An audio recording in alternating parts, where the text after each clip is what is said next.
Мен депутат болуп келгениме 2,5 жыл болду да, Алмаз Акунжанович. Анан бир нерсени чече албай атабыз. Биз депутат деген ким?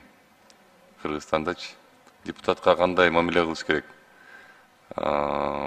Мен эгер өзүмдүн мыйзамдарымды сактай албасам, мен элдин мыйзамын кантип сактайм?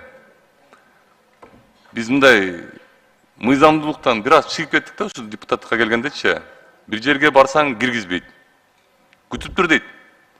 Эшиктин алдында тиги чоңдорго чалып билдиртип коелу депчи. Бизде эми баягы неме бар да, неприкосновенность бар да, туурабы?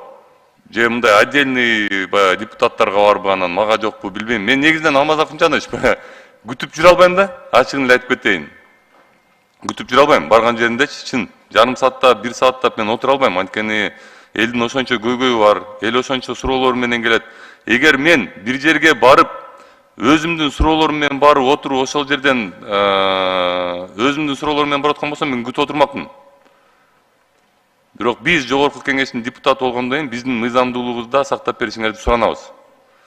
Баягыда туруп алып, бир жумуштар менен баратсам, немен гаилер туруп алып өткөрбөй атат. Могу ак үйдү да жабып коет, Алмаз Акунжанович, могу жерде бизде площадьта бир нерсе болгондо ак үйдү жабып коет, гаи өткөрбөйт, жолду жаап алышат. Жумушуңа келе албайсың.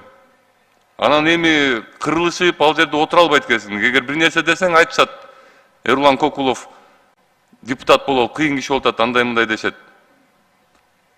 Мыйзамдуулукту суранам, Алмаз Акунжанович. Рахмат.